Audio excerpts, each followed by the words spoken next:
The Rag Coat by Lauren Mills. In winter, Papa carried me to church in a burlap feed sack because I didn't have a coat. Mama, Papa, Clemmy, and me, we'd all hitched a ride with Jeremy Miller's hay wagon and huddled under Mama's big quilt. I know Papa loved that quilt because he said it had all the nice bright colors of the day in it, and the day was something he hardly ever saw. He worked down in the black coal mines and didn't come up till the sun was gone. I told Papa it was warmer under that quilt than if I had a coat. He always laughed when I said that and told me, "Minna, you got a right way of thinking. People only need people and nothing else. Don't you forget that."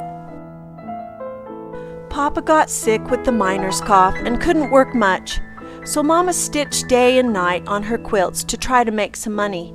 When I was old enough to start school, I couldn't go. They needed me at home to help Mama. I would card all her quilt stuffing and keep Kemmy's dirty fingers out of all the cotton. I made a doll for myself by stitching up some of Mama's quilt scraps and stuffing cotton inside. I talked to her like she was my friend because I didn't have any. Mama was too busy for much talk, and when Papa was home, he mostly stared out the window. The summer I was 8, Papa called me over to his rocking chair. I climbed up on his lap, and he said, "You're getting big, Minnie." "Too big for laps?" I asked. "Not too big for mine," he said softly, "but too big to still be at home. It's nearing time you went to school." I could hardly hold back my smiling just thinking about all the friends I would have, but I didn't want to leave Mama without a helper. "Papa," I said, "I can't go to school. Mama needs me here."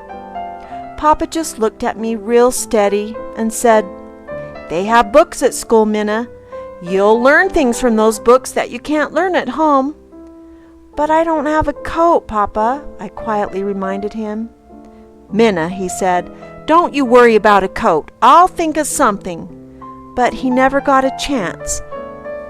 Papa died that summer. Everyone came at once and brought us food. I couldn't figure out how so many people could squeeze into our little cabin, but somehow they managed it. They all said they knew Papa well. I sat on a stool back by the wood stove with Clemmy on my lap so no one would step on us. I couldn't stand it. They all wore black like the coal mines that had killed my Papa. He didn't even like black. He liked the bright colors of the day. So why were they wearing black, I wondered. School started in September. Mama said I could go, but I decided not to. I still didn't have a coat to wear, and I knew it was no use starting something I'd have to quit when the weather turned cold. Other mothers who had children in school came over to quilt with Mama. I called them the Quilting Mothers. That fall, they were all working on a pattern called Joseph's Coat of Many Colors. I looked at it and said, "That Joseph sure was lucky to have such a coat. I wish I had one like that."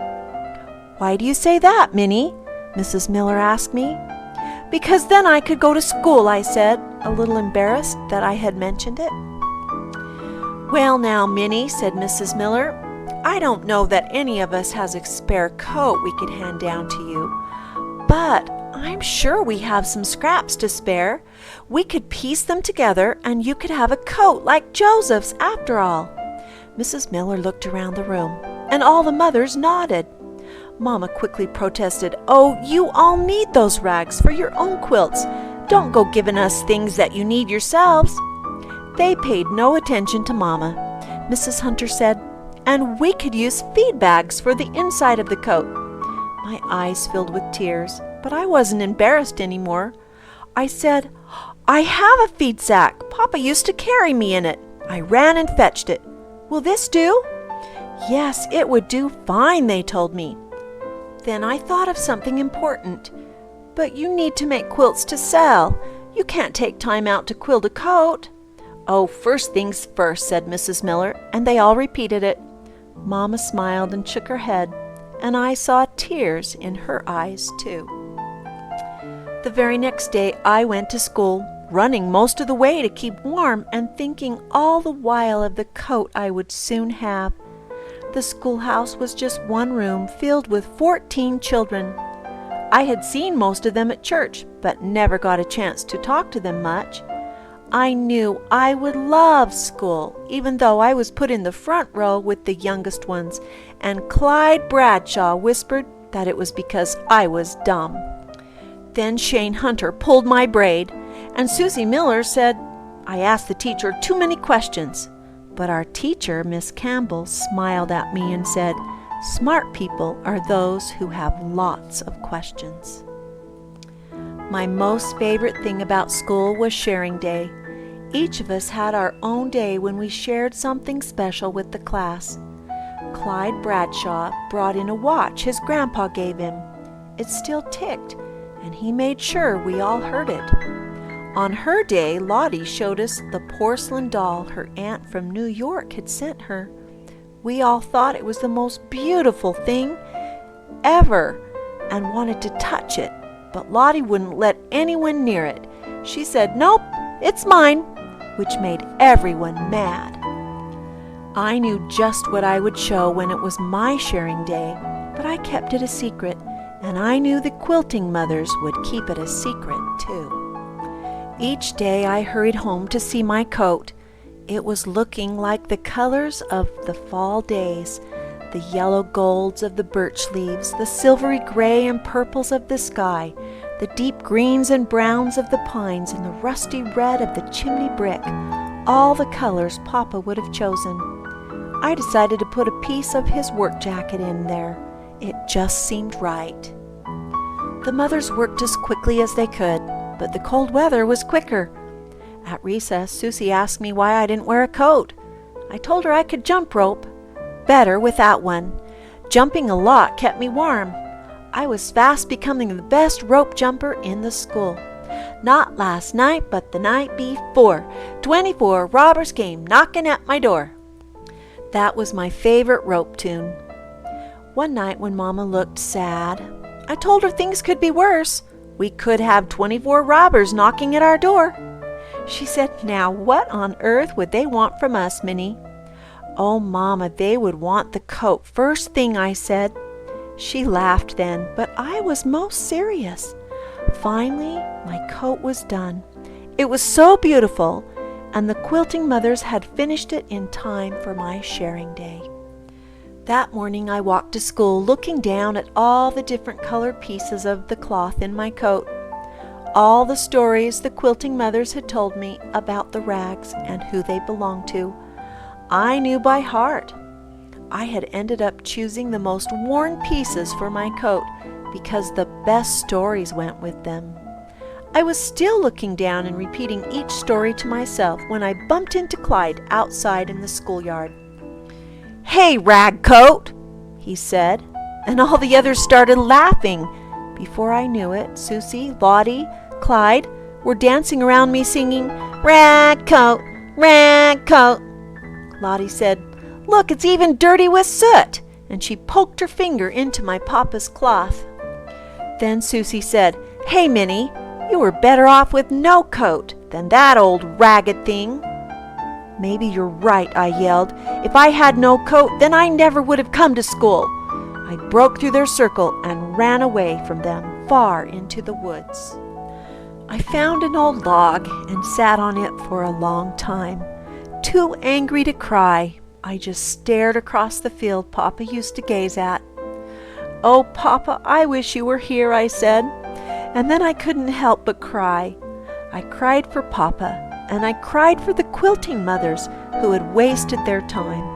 I was crying so hard I rocked that old log.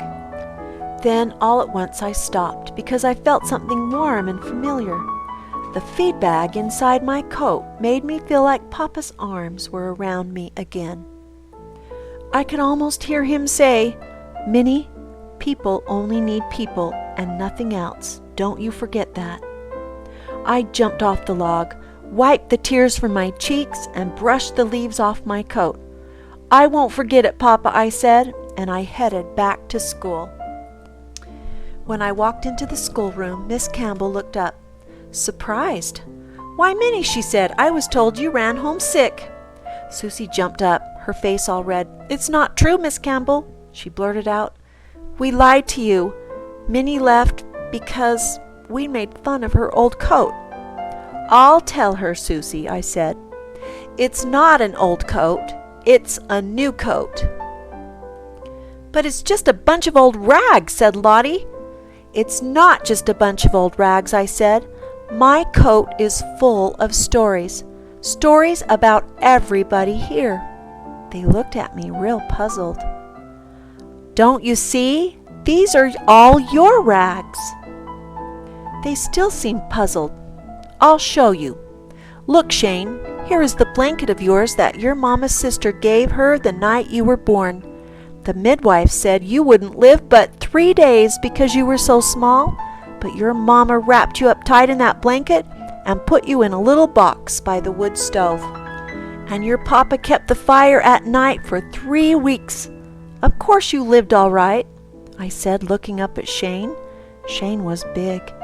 "And you hung on to that blanket for years, until it was nothing but shreds." "My blanket," he whispered. "I thought I'd never see it again." He looked at his old rag like he wanted to touch it. Then the others began discovering their old favorite things and crowded around me. They each wanted their story told, and I remembered every one. I even showed the piece of the woolen jacket Susie had let her calf wear when it was sick.